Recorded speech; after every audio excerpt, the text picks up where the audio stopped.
nama Tuhan. Selamat sore Bapak Ibu Saudara dimanapun engkau beribadah saat ini. Mari kita siapkan hati kita. Kita membuka hati kita. Saya percaya dimanapun jemaat El Roy ada, itu semua karena anugerah Tuhan. Mari sore hari ini pergunakan waktumu untuk datang memuji dan menyembah Tuhan. Kita mau tundukkan kepala kita. Kita mau satu hati dalam doa. Terima kasih Tuhan. Kami bersyukur kami punya Tuhan yang hebat. Tuhan yang tidak pernah meninggalkan kami sedetik pun. Terima kasih buat penyertaan-Mu. Terima kasih buat anugerah-Mu Tuhan. Kami boleh ada hingga saat ini. Semua karena anugerah-Mu Tuhan melimpah atas hidup kami. Biarlah hari ini Tuhan, kami mau bersuka cita atas Engkau Tuhan. Kami mau bernyanyi bagi-Mu Tuhan. Sebab Engkau Allah yang layak ditinggikan di dalam nama Yesus. Setiap kita yang siap untuk memuji Tuhan, sama-sama katakan amin. Haleluya. Mari berikan tepuk tangan sorak-sorai buat Tuhan kita.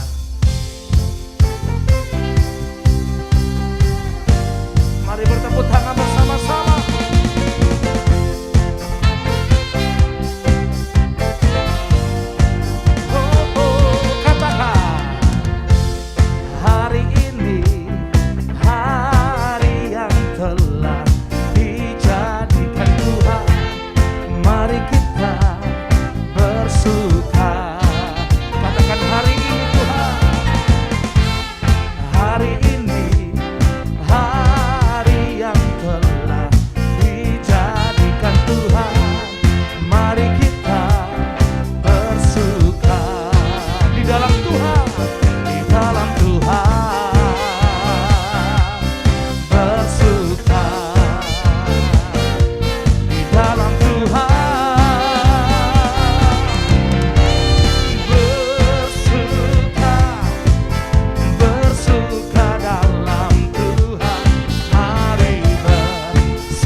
Bersuka dalam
Terima kasih Tuhan.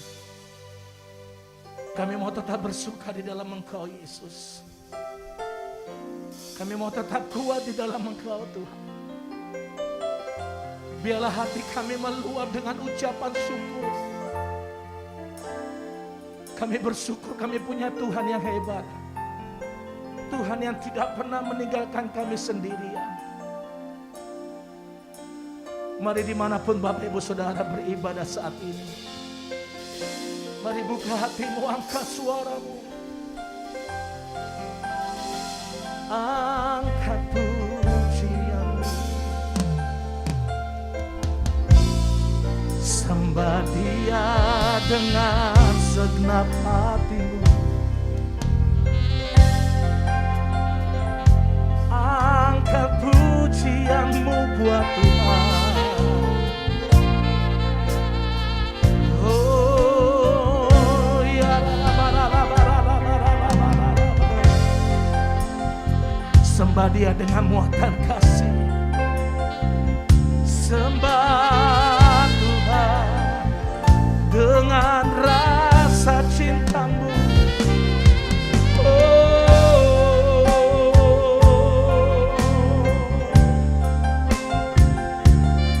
Kami persembahkan setiap nyanyian kami di hadapan-Mu Tuhan. Kami bawa korban pujian kami di hadapan-Mu Yesus, sebagai korban yang berkenan, korban yang menyenangkan hati Tuhan. We worship You Lord.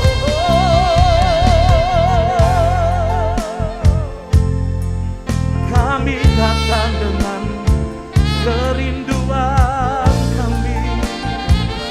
Kami menyembah-Mu Tuhan.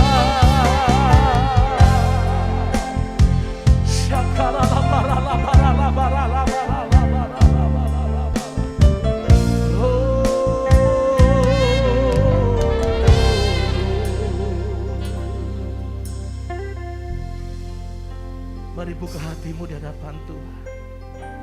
Kasih Tuhan. Di hadapan hadirat-Mu ya Bapa,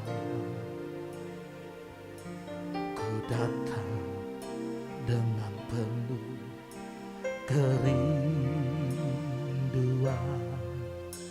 Di hadapan hadirat-Mu ya Bapa. Amin. Segala keangkuhanku hilang. Sekali lagi katakan, di hadapan hadirat-Mu ya Bapa, ku datang dengan penuh kerinduan. Di hadapan hadirat-Mu ya Bapa, segala keangkuhanku, segala keangkuhanku. Angkat suaramu, sembahkan ya Bapa, sembahkan ya Tuhan.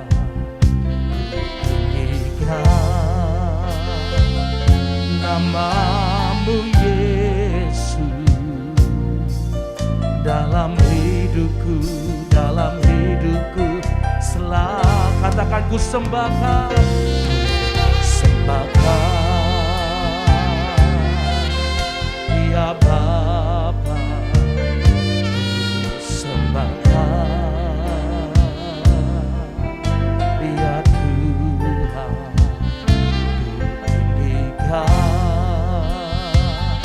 Nama-Mu Yesus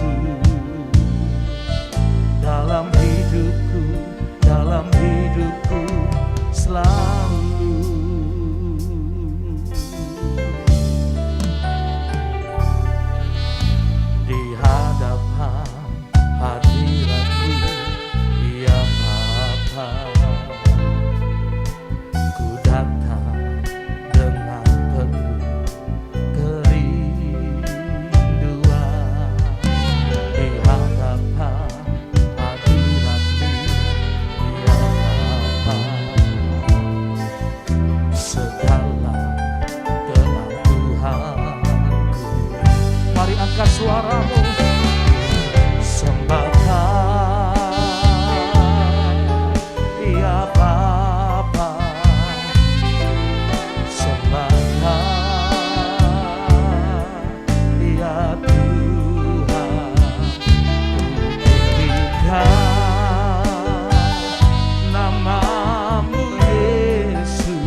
dalam hidupku, dalam hidupku. Lebih lagi katakan ku sembah Kau, sembah Kau, ya Bapa, sembah Kau, ya Tuhan.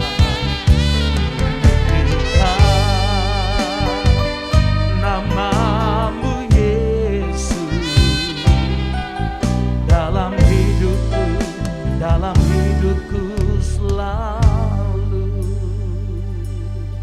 Mari buka kedua tangan Bapak Ibu Saudara dimanapun engkau menyembah Tuhan.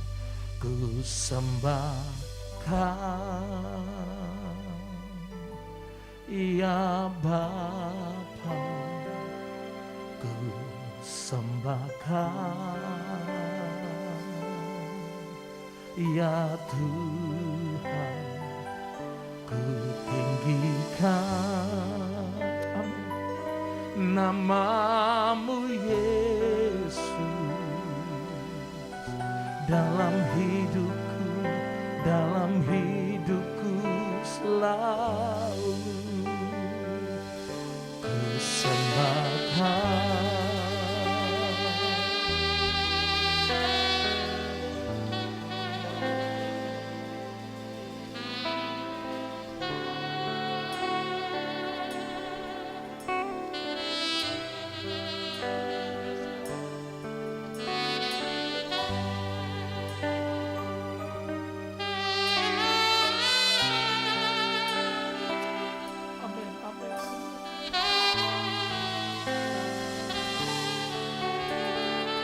Sekali lagi jemaat Tuhan katakan, ku sembah Kau, ya Bapa, ku sembah Kau,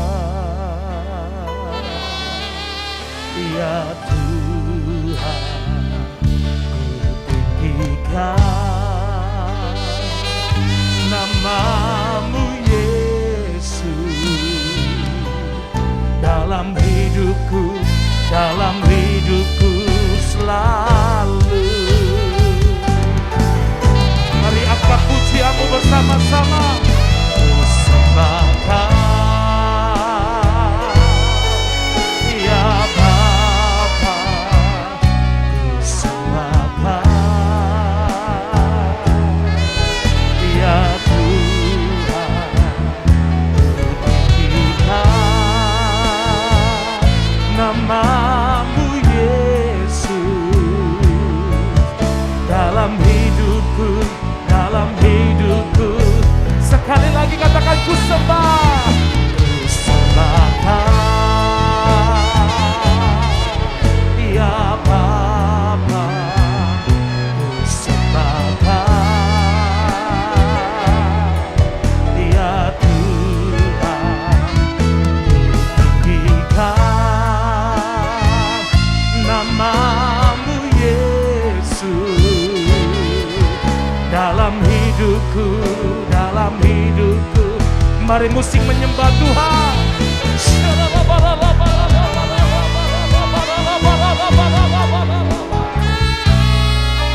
Kami menyembah-Mu Tuhan, kami meninggikan Engkau Tuhan. Biarlah segala pujian, segala keagungan hanya bagi Yesus. Engkau yang layak terima hormat, Engkau yang layak terima pujian kami.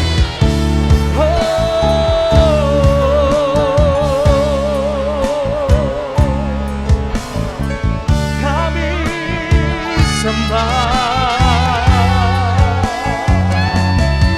kami agungkan namamu Tuhan, sebab Engkau layak disembah.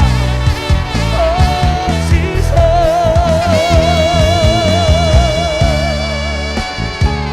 sembah dengan sungguh-sungguh Bapak Ibu Saudara.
Lebih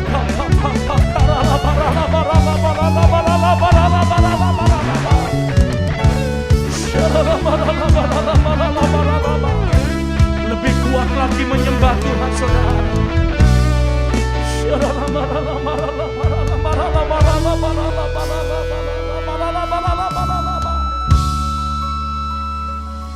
Mari nikmati hadiratnya, saudara. Engkau bebas menyembah Tuhan saat ini. Saya percaya hadirannya tidak dibatasi ruang dan waktu. Kuasanya sanggup mengalir menjamamu saat ini.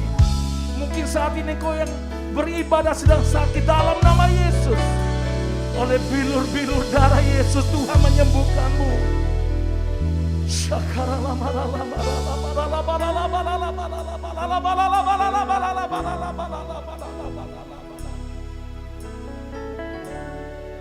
Mari angkat kedua tanganmu. Angkat kedua tanganmu. Ku mau memujimu, ku selalu pujimu, ku mau menyembahmu, ku selalu sembahmu. Kau yang layak terima semua pujian, kemuliaan hanya bagi Tuhan. Ku mau memujimu, ku selalu pujimu,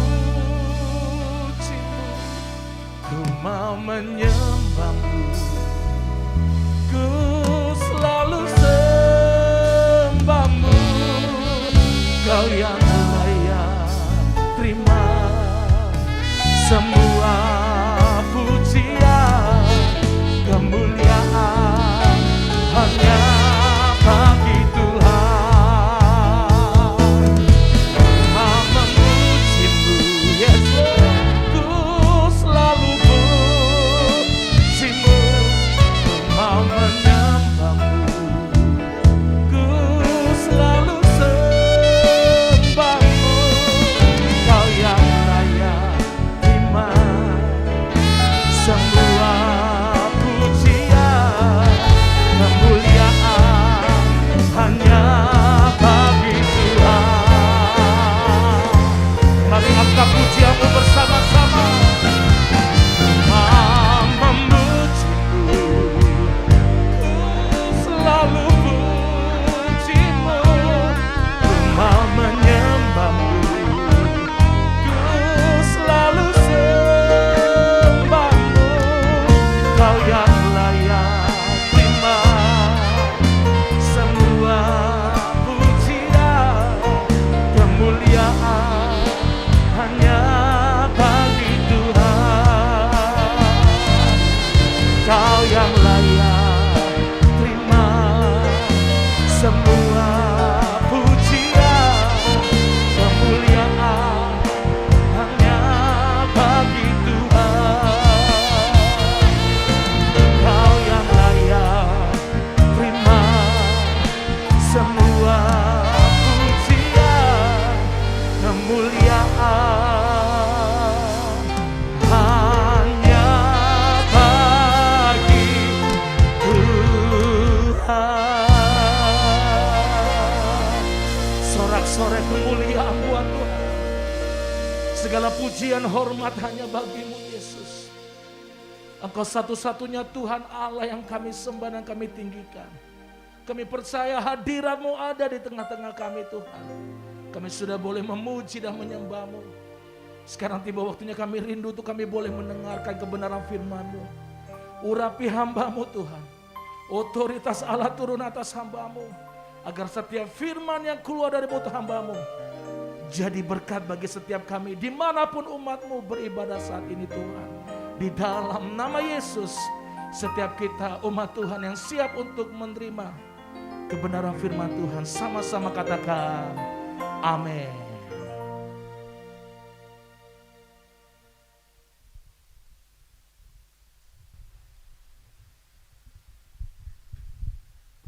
Shalom Bapak Ibu yang dikasihi Tuhan. Puji Tuhan, ada sukacita Bapak Ibu. Kita sudah menaikkan pujian penyembahan. Dan kita tahu bersama bahwa Tuhan yang kita sembah itu bertahta di atas puji-pujian umatnya. Dan kita percaya waktu kita menaikkan pujian, Tuhan sudah bertahta di tahta sucinya untuk menerima penyembahan dan pujian yang dinaikkan oleh setiap umatnya. Nah Bapak Ibu, hari ini kita akan sama-sama belajar sebagian dari firman Tuhan. Nah seorang bernama Sun Tzu-seng pernah berkata, nah ini Sun Tzu-seng ini siapa Pak? Nah ini Sun Tzu-seng ini adalah seorang ahli strategi perang dari Tiongkok ya, di zaman kuno. Nah dia pernah berkata seperti ini, kenalilah dirimu sendiri, niscaya kamu akan memenangkan banyak pertempuran. Nah, Sun Tzu-seng ini berarti mempercayai bahwa ketika seorang dapat mengenali diri sendiri, maka niscaya dia akan memenangkan banyak pertempuran di dalam kehidupannya. Nah, Bapak Ibu, oleh sebab itu kalau Bapak Ibu sedang dengan tema renungan, pada sore hari ini saya memberikan tema untuk renungannya adalah mengenal identitas atau boleh disebut mengenal identitas diri. Ya, nah Bapak Ibu kita melihat pada zaman sekarang ini banyak orang tidak puas dengan dirinya Bapak Ibu ya. Kita melihat di mana-mana orang itu tidak puas dengan keberadaan atau eksistensi dirinya. Sebagai contoh, hari-hari ini kita kenal yang namanya operasi plastik. Ya, kenapa ada operasi plastik? Operasi plastik sebenarnya tujuannya itu digunakan untuk mungkin orang-orang yang mengalami kecelakaan, luka bakar dan lain sebagainya. Nah itu sebenarnya baru memerlukan operasi plastik, tapi ternyata operasi plastik hari-hari ini berubah fungsi, ya berubah fungsi jadi apa? Menjadi alat untuk seseorang bisa mengubah bagian dari tubuhnya yang dimana dia kurang puas dengan bagian itu. Ya kita lihat banyak sekali ya, mungkin saya juga nggak tahu apakah mungkin Bapak Ibu juga melakukan operasi plastik. Tapi begini, kita melihat bahwa di sekitar kita banyak sekali orang yang melakukan seperti ini. Ya, matanya yang sipit dibesarin, ya. Padahal sebenarnya mata sipit itu enak, Bapak Ibu, enggak gampang kelilipan. Tapi kalau matanya besar itu gampang kelilipan, ya. Tapi kadang enggak puas. Dari matanya sipit dibesarin. Ya. Hidungnya pesek dimancungin Bapak Ibu ya. Padahal hidung mancung itu ya enggak enak juga ya Bapak Ibu ya. Ya banyak kotoran bisa masuk ya. Nanti bisa jadi banyak kotoran dalam hidungnya. Bibir juga gitu. Ya, yang tipis ditebel-tebeli. Jadi bimoli, bibir monyong 5 cm. Nah, ini bukti ya, tanda banyak sekali ketidakpuasan orang dengan bagian tubuhnya, dengan dirinya sendiri. Ya. Itu masih soal bagian-bagian tubuh, belum lagi orang yang tidak puas dengan keluarganya. Timbul pertanyaan, mengapa saya dilahirkan di keluarga seperti ini? Mengapa saya tidak dilahirkan di keluarganya Raffi Ahmad? Ya. YouTuber paling kaya di Indonesia. Ya. Tidak puas dengan dirinya sendiri, tidak puas tinggal di negara Indonesia. Ya kan? Kenapa saya tidak dilahirkan di negara Amerika? Di Amerika juga nggak senang-senang banget Bapak Ibu ya. Di sana juga memang ada kesusahan, sekalipun mungkin lebih enak di sana Bapak Ibu ya. Nah ini tapi kita melihat sekali bahwa banyak sekali ketidakpuasan yang dirasakan oleh manusia terhadap eksistensi dirinya. Tidak terkecuali orang-orang percaya, anak-anak Tuhan. Nah kalau kita tidak mengenal identitas diri, maka kita selalu ingin menjadi orang lain Bapak Ibu.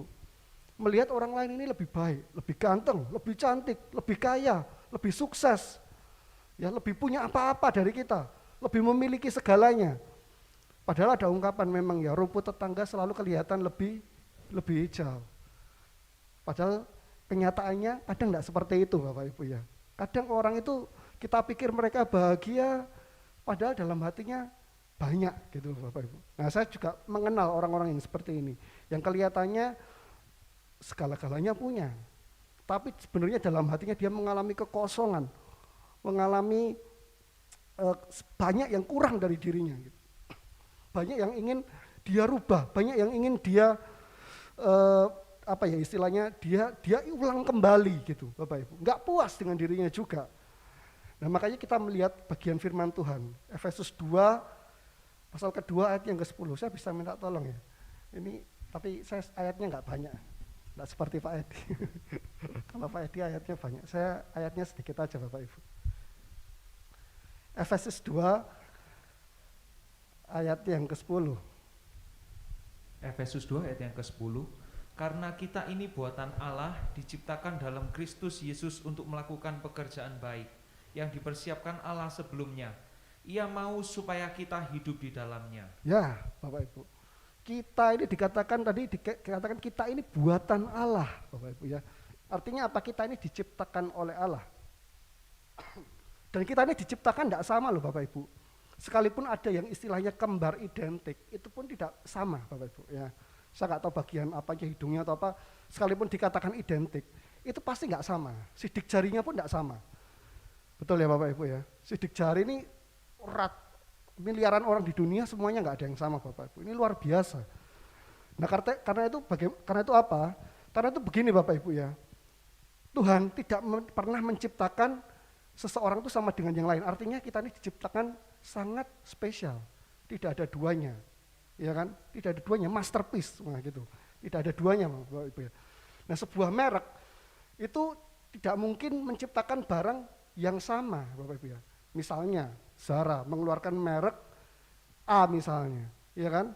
Sudah mengeluarkan merek A, tidak mungkin dia launching produk terbaru merek A lagi, enggak. Pasti itu hanya produksi ulang aja. Kalau mungkin barangnya laris atau mungkin banyak disukai, banyak digemari. Tapi untuk model yang lain dia tidak akan membuat yang sama, pasti akan berbeda. Nah sama, Tuhan juga menyiapkan kita ini berbeda. Dan dikatakan tadi kita sudah dipersiapkan untuk suatu pekerjaan yang baik. Kita sudah disiapkan untuk suatu hal Bapak Ibu, untuk sebuah pekerjaan yang baik. Dan ini tidak sama satu dengan yang lain. Apa yang sudah dirancangkan Allah, yang sudah ditetapkan Allah, untuk dikerjakan oleh saya, tidak mungkin bisa itu dikerjakan oleh orang lain. Apa yang Tuhan rancangkan dalam kehidupan pelayanannya Pak Edi, itu tidak bisa dikerjakan oleh saya. Atau mungkin oleh Bapak Doni yang WL tadi. Atau mungkin Pak Rudi yang dalam lagi, tidak bisa. Sama, juga ketika Tuhan merancangkan pekerjaan untuk Bapak Doni, itu tidak bisa dikerjakan oleh saya. Tuhan menciptakan pekerjaan itu khusus untuk Pak Doni, dan itu sangat presisi dengan segala eksistensinya Pak Doni. Amin. Amin. Kalau kita memahami hal ini, kita nggak akan pernah pengen jadi orang lain. Kenapa? Karena Tuhan sudah menyiapkan sebuah pekerjaan, hal yang besar untuk kita lakukan, dan semuanya itu berbeda. Jadi jangan pernah Bapak Ibu berpikir untuk menjadi orang lain. Karena tidak bisa Bapak Ibu. Karena apa yang sudah Tuhan rancangkan untuk kita, itu hanya bisa dilakukan dan dikerjakan oleh kita. Dan semuanya itu dikerjakan secara presisi. Kalau itu dikerjakan dengan orang lain bagaimana Pak? Ya pasti nggak sesuai dengan rencana Allah. Jadi tidak bisa Bapak Ibu. Karena itu penting sekali untuk kita bisa mengenal identitas diri. Ya. Nah bagaimana kita mengenal identitas diri kita? Mari kita buka ayat lagi dalam 1 Petrus 2 yang 9, ini mungkin ayat sering sekali kita dengar. Tapi saya akan coba membahas ayat ini sedetail mungkin supaya kita bisa mengerti apa yang dimaksud ayat ini Bapak. 1 Petrus 2 ayat yang ke-9. 1 Petrus 2 ayat yang ke-9. Tetapi kamulah bangsa yang terpilih, imamat yang rajani, bangsa yang kudus, umat kepunyaan Allah sendiri, supaya kamu memberitakan perbuatan-perbuatan yang besar dari Dia yang telah memanggil kamu keluar dari kegelapan kepada terangnya yang ajaib. Nah, kalau Bapak Ibu ingin mengenal identitas diri Bapak Ibu, lihat 1 Petrus 2 ayat 9 dan Alkitab menjelaskannya secara detail. Ya, siapakah kita ini? Gitu. Siapakah kita ini? Di hadapan Allah itu siapakah kita ini? Dikatakan yang pertama tadi apa? Kamulah bangsa yang terpilih. Kita ini sudah dipilih Bapak Ibu. Sejak kapan kita dipilih? Sejak kapan Bapak Ibu kita dipilih? Efesus 1 ayat yang keempat. Efesus 1 ayat yang keempat. Sejak kapan sih sebenarnya kita ini Tuhan pilih? Efesus 1 ayat yang keempat. Sebab di dalam Dia Allah telah memilih kita sebelum dunia dijadikan, supaya kita kudus dan tak bercacat di hadapannya. Jadi kapan kita dipilih Bapak Ibu? Sebelum dunia dijadikan. Sebelum Adam ada, sebelum buah pengetahuan ada. Itu namanya Bapak Ibu, namanya Odi, namanya Pak Edi, namanya Pak Doni, namanya Abed, namanya Pak Rudi, Pak Daniel, Pak Sulis, itu semua sudah ada Bapak Ibu. Dan sudah dipilih. Sebelum dunia dijadikan Bapak Ibu ternyata. Ini hal yang luar biasa. Ya, jadi jangan berpikir Bapak Ibu ini ada karena kejadian. Karena kejadian ada terus keluaran gitu. Bukan Bapak Ibu ya. Bukan karena kejadian tertentu makanya bisa keluaran, bukan. Ya. Tapi Bapak Ibu sudah dipilih sebelum dunia dijadikan. Amin. Kita harus pahami. Nah, kenapa kita dipilih Bapak Ibu? Apakah karena kita baik? Oh, tidak, ya. Kita ini tidak ada yang baik. Roma katakan bahwa kita ini manusia berdosa. Kita semua ini sudah berdosa. Kita lihat ya, Roma 3. Agak panjang sedikit, Roma 3 ayat 9 sampai 13. Roma 3 ayat yang ke-9. Jadi bagaimana? Adakah kita mempunyai kelebihan daripada orang lain? Sama sekali tidak. Sebab di atas telah kita tuduh baik orang Yahudi maupun orang Yunani bahwa mereka semua ada di bawah kuasa dosa. Seperti ada tertulis, tidak ada yang benar seorang pun tidak. Tidak ada seorang pun yang berakal budi, tidak ada seorang pun yang mencari Allah. Semua orang telah menyeleweng, mereka semua tidak berguna, tidak ada yang berbuat baik, seorang pun tidak. Kerongkongan mereka seperti kubur yang ternganga, lidah mereka merayu-layu, bibir mereka mengandung bisa. Ya, Bapak Ibu, lihat yang dikatakan Roma. Apakah kita dipilih karena kita baik? Enggak. Kita dipilih bukan karena kita baik, Bapak Ibu. Alkitab katakan semua orang telah jatuh ke dalam dosa. Tidak ada yang berguna, Bapak Ibu. Bayangkan Alkitab bilang kita tidak berguna. Ya kan? Kecenderungan kita hanya melakukan dosa, tapi Allah pilih kita. Sejak kapan? Sejak dunia belum dijadikan. Karena itu Bapak Ibu harus memahami tentang kasih karunia ini. Bahwa kita dipilih bukan karena kita baik, bukan karena kita hebat. Ya, tapi apa? Semata-mata karena Tuhan mengasihi kita. Ya, kita nggak ada yang baik di hadapan Tuhan, Bapak Ibu. Justru kita bisa berbuat baik, kenapa? Karena Tuhan sudah pilih kita. Untuk apa? Untuk melakukan pekerjaan baik yang dipersiapkan Allah sebelumnya. Jadi jangan mengira bahwa kita ini dipilih Tuhan karena kita baik, enggak. Tapi karena Tuhan, semata-mata karena Tuhan mengasihi kita. Makanya Tuhan itu sangat membenci ahli-ahli Taurat orang-orang Farisi. Kenapa? Karena mereka merasa diri mereka benar di hadapan Allah. Padahal firman Tuhan jelas-jelas mengatakan tidak ada seorang pun yang benar. Di hadapan Allah tidak ada seorang pun yang benar. Bahkan coba kita baca Yesaya 64 ayat 6 ya. Karena ini orang-orang Farisi membanggakan sekali kesalehan mereka, ketaatan mereka akan hukum Taurat. Kita buka Yesaya 64 ayat yang ke-6. Dikatakan apa? Yesaya 64 ayat yang ke-6. Demikianlah kami sekalian seperti seorang najis dan segala kesalehan kami seperti kain kotor. Terus. Kami sekalian menjadi layu seperti daun dan kami lenyap oleh kejahatan kami seperti daun dilenyapkan oleh angin. Dikatakan apa? Kesalahan kita itu di hadapan Tuhan seperti kain kotor, Bapak. Jadi jangan berpikir bahwa ketika kita melakukan A, B, C, O pantas di hadapan Tuhan. Ini loh, hebat ini. Berkenan ini di hadapan Tuhan. Oh enggak Bapak Ibu. Ya, kalau Tuhan bisa mengasihi dan berkenan kepada kita itu semua karena kasih Tuhan. Bukan karena kita ini melakukan A, melakukan B, melakukan C. Justru karena Tuhan sudah mengasihi kita, makanya kita dimampukan mentaati kehendak Tuhan. Amin Bapak Ibu. Nanti kita kembali lagi ke 1 Petrus 2 ayat yang ke-9. Setelah dikatakan kamulah bangsa yang terpilih, lalu dikatakan apa? Yang kedua, imamat yang rajani. Ya, imam ini di perjanjian lama artinya adalah perantara atau wakil Allah. Lalu apa artinya imamat yang rajani Bapak Ibu? Kita ini dikatakan imamat yang rajani. Apa artinya Bapak Ibu? Kita ini wakilnya raja di atas segala raja. Kita ini wakilnya Allah Bapak Ibu di bumi ini. Ya, Bapak Ibu bayangkan kita ini wakilnya loh Bapak Ibu. Di Republik kita itu ada yang namanya presiden dan wakil presiden. Pak Presiden kita Bapak Insinyur Joko Widodo, ya, wakil presidennya Bapak Ma'ruf Amin. Nah kalau Bapak Jokowi berhalangan mungkin di luar negeri atau bagaimana, siapa yang melakukan tugas kenegaraan? Wakil, jelas. Yang membantu mengurus negara tentu wakilnya, Bapak Ma'ruf Amin. Nah kita ini wakilnya raja. Raja kita siapa? Yesus Kristus. Coba kita lihat Wahyu 5 ayat yang ke-10. Wahyu 5 ayat yang ke-10. Wahyu 5 ayat yang ke-10, dan engkau telah membuat mereka menjadi suatu kerajaan dan menjadi imam-imam bagi Allah kita, dan mereka akan memerintah sebagai raja di bumi. Nah, Bapak Ibu tahukah Bapak Ibu bahwa nanti kita ini akan memerintah bersama-sama dengan Allah. Katakan amin. Kita ini memerintah bersama-sama dengan Allah. Artinya apa Bapak Ibu kalau kita ini wakilnya Allah? Artinya begini Bapak Ibu, kita ini sebenarnya punya otoritas. Ya kan? Otoritas buat apa Bapak Ibu? Otoritas untuk datang kepada Allah yang pertama. Ya.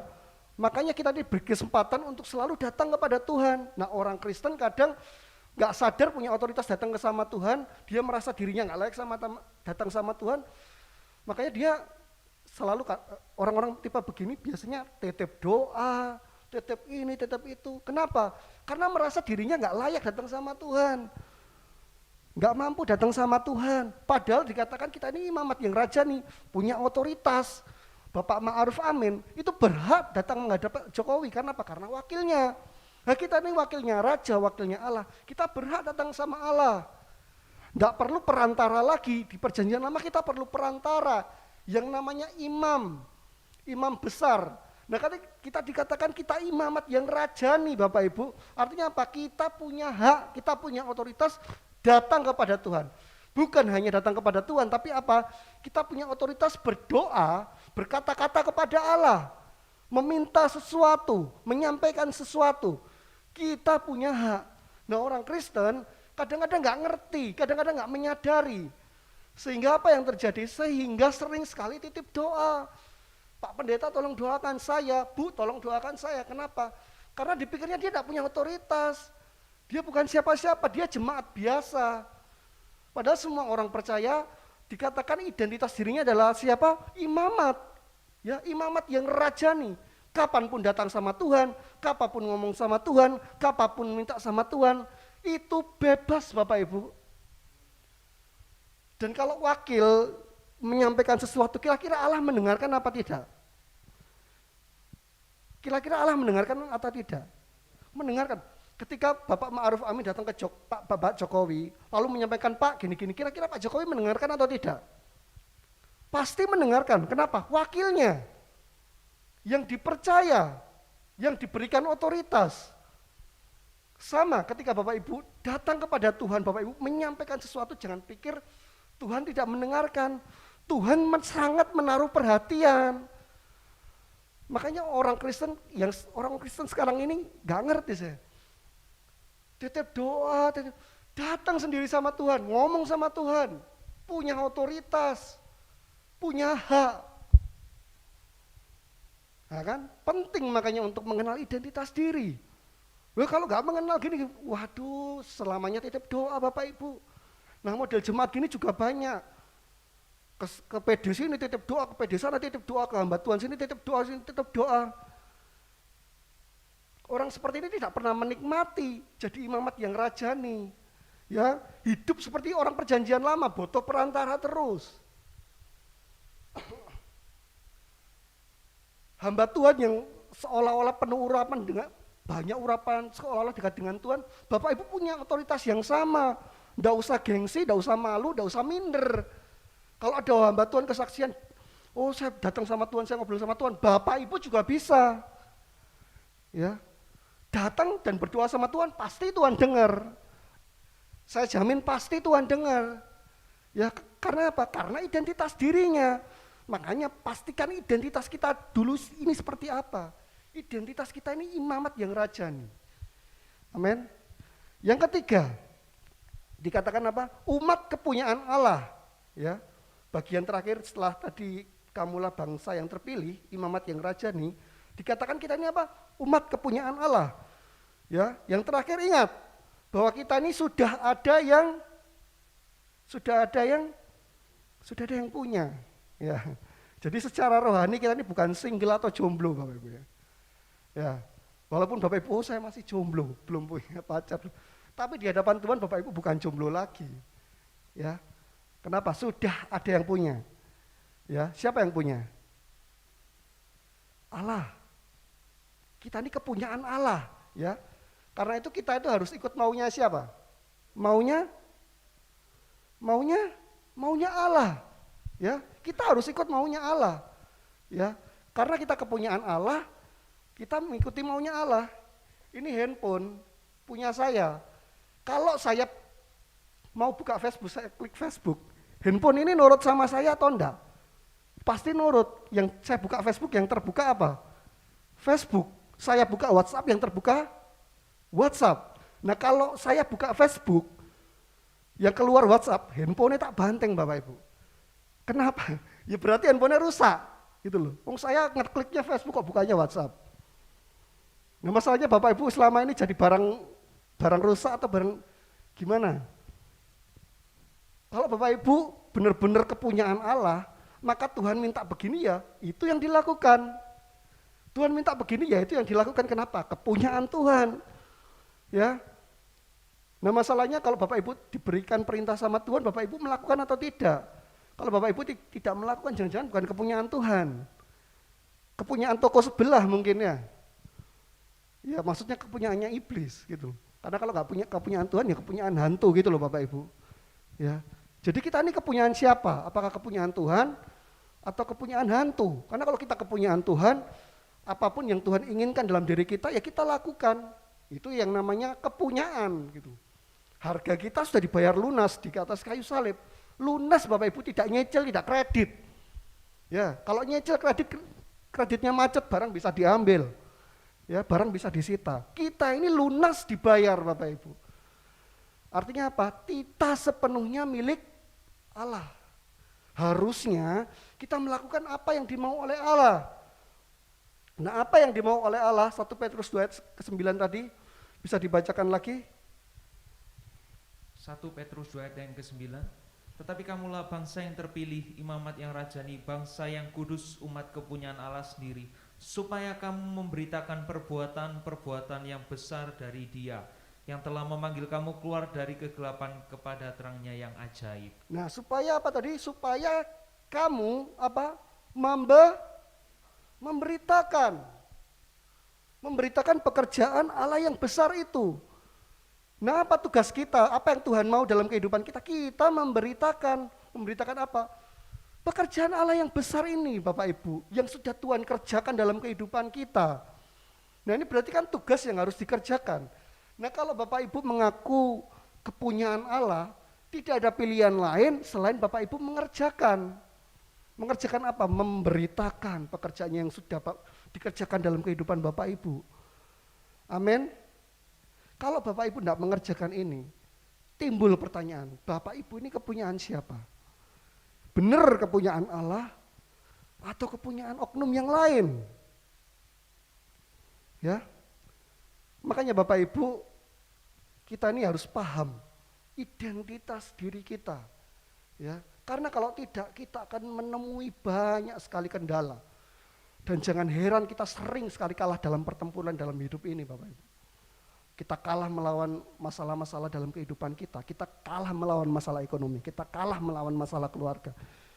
Kita kalah melawan masalah di tempat pekerjaan kita, di tempat pelayanan kita. Kita selalu kalah. Kenapa? Karena kita gak mengenal identitas diri kita. Iblis mempermainkan kita secara luar biasa. Bapak Ibu.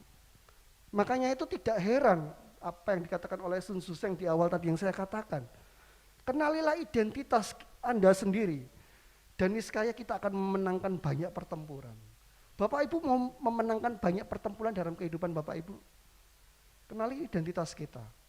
Ya, 1 Petrus 2 ayat 9 sudah menjabarkan begitu luar biasa, begitu detail siapakah diri kita. Kita ini adalah bangsa yang terpilih, kita ini adalah imamat yang rajani, dan yang terakhir kita ini adalah kepunyaan Allah. Ya. kenali identitas Bapak Ibu, niscaya Bapak Ibu pasti akan memenangkan banyak sekali pertempuran. Amin. Kita tunduk kepala, kita berdoa. Bapak, kami mengucap syukur Tuhan untuk firman pada sore hari ini. Sekali lagi Tuhan, kami diingatkan firman-Mu Tuhan bahwa kami memiliki identitas sebagai seorang anak Allah, yaitu sebagai sebuah bangsa yang dipilih sendiri oleh Allah, bangsa pilihan. Bukan hanya itu Tuhan, kami juga adalah imamat yang rajani, kami bangsa yang kudus, dan kami kepunyaan Allah. Karena itu Tuhan, menyadari identitas ini Tuhan, kami menyadari Tuhan, kami punya Allah yang luar biasa, yang menyertai kami, anak-anak-Mu Tuhan. Dan kami percaya dalam setiap pertempuran, dalam setiap masalah yang kami hadapi dalam kehidupan ini, Tuhan selalu menyertai kami. Dan Tuhan sudah menyatakan kami sebagai orang-orang yang lebih dari pemenang. Karena itu dalam setiap permasalahan kami yakin ujungnya kami akan lebih dari pemenang. Kami akan mampu mengatasi segala masalah dalam kehidupan kami. Dan kami percaya Tuhan, pada waktunya nanti Tuhan menyatakan kemuliaannya dalam kehidupan kami. Kami juga siap untuk menceritakan pekerjaan Tuhan yang besar, supaya orang lain juga mengalami seperti apa yang kami alami. Mereka mengalami Allah secara pribadi, penyertaan Allah secara pribadi, pertolongan Allah secara pribadi. Terima kasih Tuhan, biarlah firman-Mu yang tertanam dalam hati kami Tuhan, bertumbuh, selalu terngiang-ngiang dalam telinga kami, supaya kami tidak lupa Tuhan, supaya menjalani hidup ini kami selalu mengingat akan firman Tuhan. Terima kasih Tuhan, hamba-Mu selesai berbicara, tapi Roh-Mu terus berbicara kepada setiap umat-Mu Tuhan. Terima kasih, dan hanya di dalam nama Tuhan Yesus ucap syukur, dan sama-sama yang percaya berkata Amin. amin. Ku mau mengikuti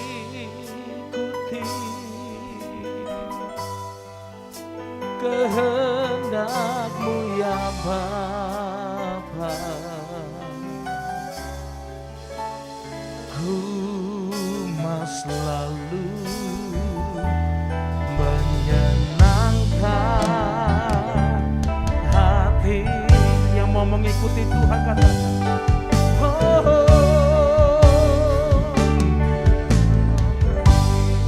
ikuti, amin Tuhan, kehendak-Mu ya Bapa. Ku mau selalu menyenangkan hati-Mu. Ku mau mengikuti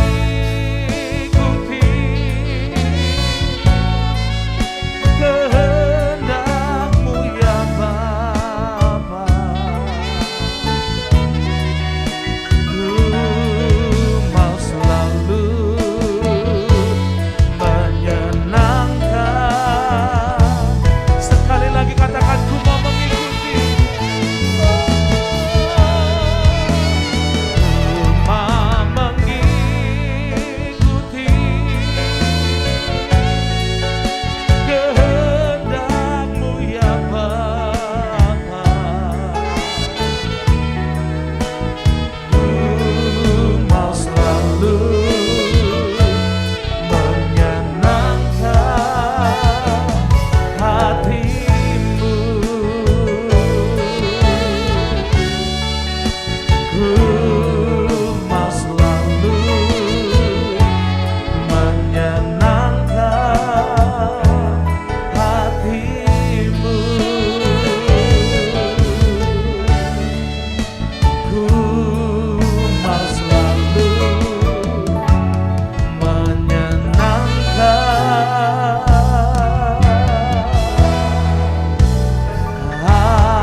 hati-Mu.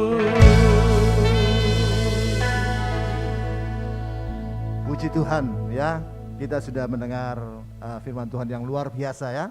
Anak saya Odik tadi sudah memberitakan firman Tuhan tentang bagaimana mengenal identitas. Kenapa? Sebab ada banyak orang saat ini tidak kenal identitasnya. Ya, atau enggak tahu, atau enggak mau tahu, atau pura-pura enggak tahu. Ya. Karena seringkali kita, apalagi dalam keadaan marah, kita enggak tahu identitas kita. Lalu berkata, Enggak tahu ya siapa saya ya? Enggak tahu ya siapa saya? Loh, dirinya sendiri enggak tahu siapa dia kok. Lo kok bilang enggak tahu siapa saya? Loh ya. Sering kali dalam keadaan marah kita enggak enggak tahu identitas kita. Bahkan enggak mau tahu. Yang lebih dari itu, merubah menjadi identitas orang lain. Ya, apa yang terjadi dengan Whitney Houston? Seorang yang penyanyi yang cantik, yang suaranya luar biasa, bahkan diajak main sama Kevin Costner, filmnya dengan Bodyguard itu. Ya, tapi waktu di foto terakhirnya apa yang terjadi? Seperti nenek-nenek tua. Kenapa? Sebab dia ingin merubah diri identitasnya sendiri. Dia terlibat dengan narkoba. Apa yang terjadi dengan dia ingin merubah identitasnya? Apa yang terjadi dengan Michael Jackson? Ya, seorang superstar. Ya, apa yang terjadi? Dia ingin merubah kulitnya, dia hitam ingin menjadi putih. Awalnya bagus, dia suntik silikon ya, silikon itu dia suntik terus. Jadi putih. Awalnya bagus. Lama-lama apa yang terjadi? Beberapa tahun kemudian, itu kulitnya meleleh, kena kanker kulit dan mati. Ya, itu sebabnya ibu-ibu terutama hati-hati, jangan merubah identitas. Karena banyak ibu-ibu yang disuntik hidungnya, payudaranya disuntik. Awalnya bagus, tapi lama-lama apa yang terjadi? Hidungnya jadi bengkok. Ya, maaf, payudaranya meleleh. Karena ingin merubah identitas. Jangan sampai merubah identitas. Karena kalau Tuhan sudah ciptakan itu yang terbaik. Kalau ada andeng-andeng jangan jangan dihilangkan kalau ada andeng-andeng. Jangan nanti si malaikat datang sama Tuhan, ini yang berkat yang besar ini yang Tuhan suruh bawa untuk si Anu. Wah, saya enggak jadi kasih Tuhan. Loh kenapa? Loh ya beda, orangnya lain, andeng-andengnya enggak ada. Dulu ada andeng-andeng, sekarang enggak ada Tuhan. Jangan sampai seperti itu. Berkatnya enggak dapat berkat. Jangan rubah, Tuhan kasih yang terbaik kok dirubah-rubah. Jangan merubah. Amin. Ya, kalau Tuhan sudah berikan itu yang terbaik, ya bersyukur saja. Amin. Oke, kita berdoa untuk firman Tuhan. Terima kasih Tuhan atas lawatan Tuhan pada sore hari ini melalui firman Tuhan, di mana Tuhan mengajar kami untuk kami mengenal identitas kami Tuhan. Tuhan terima kasih Tuhan. Ampuni kami saat ini kalau kami pura-pura tidak tahu identitas kami atau tidak mau tahu dengan identitas kami. Bahkan ingin merubah identitas kami sebagai anak-anak Allah. Ampuni kami Tuhan. Ampuni kami. Kalau Tuhan sudah memberikan bagi kami itu yang terbaik. Itu yang sempurna. Dan kalau mungkin pun bagi manusia itu tidak sempurna, ada rencana Tuhan untuk ketidaksempurnaan itu. Tuhan akan pakai tidak sempurna itu dengan sebagai yang luar biasa. Kita lihat seorang yang tidak punya kaki, yang tidak punya tangan, ya 4 tidak punya, tapi Tuhan pakai dengan luar biasa. Dengan ketidaksempurnaannya itu. Itu sebenarnya kami bersyukur Tuhan. Apa yang Tuhan berikan bagi kami itu yang terbaik. Kami ingin memuliakan dengan apa yang Tuhan sudah berikan bagi kami. Pakai kami dengan lebih lagi Tuhan. Berkati setiap umat-Mu, jemaat-Mu Tuhan. Dalam segala pergumulannya Tuhan yang tolong. Yang sakit Tuhan sembuhkan dalam nama Yesus. Yang melalui masalah rumah tangga, ekonomi, apapun masalahnya, Tuhan yang campur tangan. Tuhan berikan jalan keluar. Terima kasih Tuhan, terima kasih. Berkati Odi yang sudah menjadi shalom berkat kami pada saat sore hari ini. Tambah-tambahkan nikmat, marifat, kuasa, urapan kudus Tuhan. Singkapkan rahasia-rahasia firman bagi dia. Di mana dia melayani, dia menjadi berkat bagi banyak orang, banyak bangsa, suku bangsa. Nama Yesus Tuhan dipermuliakan. Terpuji Tuhan segala selamanya. Terima kasih Tuhan, terima kasih. Program-program PDL Roy Tuhan memberkati. Yang kedepannya juga Tuhan memberkati. Biar Tuhan mulai pelayanan Elroy ini kami boleh menjadi berkat Tuhan bagi banyak orang, banyak keluarga, banyak bangsa, suku bangsa. Nama Yesus Tuhan dipermuliakan. Negara bangsa ini Tuhan yang selamatkan. Pemerintahan Bapak Joko Widodo diberkati oleh Tuhan, dipakai Tuhan dengan luar biasa. Hamba-hamba Tuhan yang melayani Tuhan pakai dengan luar biasa. Kami tetap berdoa untuk bagi Bapak Muhammad KC, Tuhan yang membela menyertai dia. Terima kasih Bapak surga, terima kasih. Kami angkat tanganmu dan terimalah berkat damai sejahtera dari Allah Bapa. Jaminan keselamatan pasti selamat dari Kristus Tuhan yang dijamin dengan kematian, kebangkitan dan kenaikan Yesus ke surga dan kedatangannya yang kedua kali untuk menjemput kita dibawa masuk dalam kerajaan surga. Pertolongan, penyertaan, perlindungan, pemeliharaan Tuhan Yesus yang luar biasa melimpah-limpah dan juga penghiburan kuasa urapan Roh Kudus yang ajaib dan luar biasa melimpah-limpah menyertai kita dari saat ini sampai Maranatha Yesus datang kedua kali dan sampai selama-lamanya. dalam nama Yesus. Semua sudah terima berkat Tuhan, sama-sama katakan. Amin.